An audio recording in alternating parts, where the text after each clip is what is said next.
We've got 6 things you should know. And number 1 on our list today, it's that time of year, it's time to get your flu shot. And the CDC actually recommends that people get a flu vaccine by the end of October, if at all possible, and definitely before Thanksgiving. Definitely. That's when you are likely to interact with more people, travel, and be exposed to more germs. There are a number of ways to avoid the flu, including washing your hands and staying away from people who are sick. Stay at home if you have the flu to protect others, and flu shots are available at almost all Walgreens and CVS stores here locally. You can also check Brookshire's, Kroger, Walmart, or Walmart's pharmacy. I just looked up and saw that needle going into that arm, Look and away. I almost passed out. You know who didn't get a flu shot last year? You. Do you know who got the flu? You. Not me. Didn't get the flu last year. I didn't either. That was the first time I think I've not gotten the flu shot. Knock on wood somewhere. Someone knock on wood for Josh. Don't follow our example. I'm going to get a flu shot this year. Go get the flu shot before Thanksgiving. And our number 2 today is Fortnite's publisher Epic Games, and that's because it's being sued over claims that the game is as addictive and potentially harmful as crack cocaine. Wow. So there's a Montreal-based law firm that's launched the class action lawsuit on behalf of 2 parents. Yeah, they claim when a person is playing Fortnite for a long period, the player's brain releases the pleasure hormone dopamine, and that's what Fortnite was developed by psychologists, statisticians, and others to develop the most addictive game possible. The company has 30 days to respond to the lawsuit. That's a pretty big claim. Uh-oh. Fortnite equals crack cocaine? I think everybody literally everybody plays Fortnite too. Everyone. So. I know my little brother was obsessed. I think he's moved on to something else now. Sure. Obviously not much of a gamer. I know you're not either. I'm not either, yeah. So, I've never even played Fortnite, but I've seen other people play it, and it's addictive. They will sit there for a while. And our number 3 says, if you like eating meals alone, well, you're not alone. Apparently, more and more people are choosing to eat in the company of their phones instead of other people.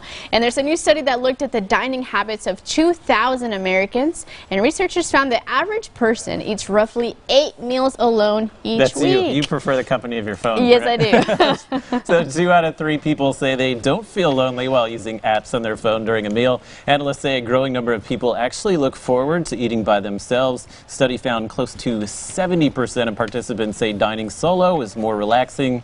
Would you rather eat alone or? I don't know. I like both. Kind of depends. It depends on the mood. Yeah, absolutely. But lunch, I mean, I usually eat lunch alone, and dinner and breakfast. And every meal. And every meal, because I'm just always alone. That's how it is. You and the phone. That's what we have. I always have my phone and Instagram. And 4th on our list, young workers are quitting their jobs due to mental health issues. And there's a survey that shows half of millennials and 75% of Generation Z are leaving a job partially due to mental health issues. So the study covered 1,500 people ages 16 and up. It shows baby boomers are least likely to quit due to a mental health concern, with only 10% reporting ever leaving a job for these issues, with millennials 3 times more likely to show symptoms of anxiety than baby boomers, and Generation Z 4 times more likely. And our number 5 today is nuts. Literally, these squirrels stuffed more than 200 walnuts and tons of grass under the hood of Holly's car. Poor Holly. And they think they may have been stocking up for winter. The owner discovered the stockpile Monday while driving. Yeah, she smelled something she thought was burning gas, but when she popped the hood, this is what she saw right here. There was no damage to the car beyond it needing a cleanup, which reportedly took a long time. What is going on there? Poor Holly. Look at that. That's a mess. Can you imagine cleaning that up? Did you ever find anything like that in your car? Like, no. Ever? I think there was a cat in my hood at one point. Right. And I was like, what if I turn on the car one day and I burn a cat alive? Nothing good. It's a true fear that we have here. And last on our list, and your feel-good story of the day, these get us every time. There's an Indiana woman who was shocked Tuesday when her son, a United States soldier, came back home. He surprised her at work while she was teaching a high school class. Take a look. I was in a basic training at Fort Jackson and AIT training at Fort Jackson. And I just finished that, the 17 weeks of all of that. Now it's all over. You there. I'm proud of you. Fort Riley, Kansas. Here you come. I'm a religious affairs specialist, 56 Mike. How'd you lie to your mom to?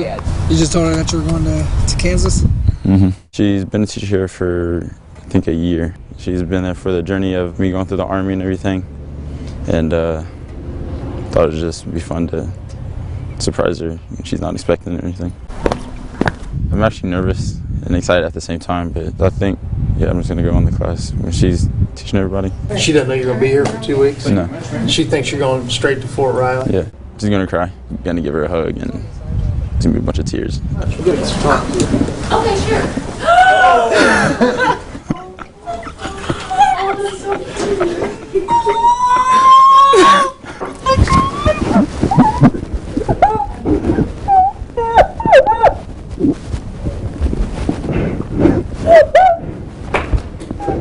Oh my gosh, I was just shocked.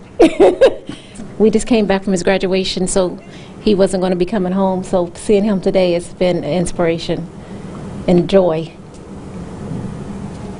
Having him home. It's amazing. I'm just happy that he's here and that we get to spend some time with him. Thank you so much for letting him come home. I love these stories so much. She held it together pretty She well. really till the end there. did. She really did. My mom would have been a mess. I had got some goosebumps too. Just from watching that. Sweet stories. Don't go anywhere. We're in the kitchen in just a little bit. And if you don't know what a swamp donkey burger is, well, we're about to find out together. Yeah, and later on in the show, Fernanda is taking us to the Oklahoma Museum of the Red River, so don't go anywhere.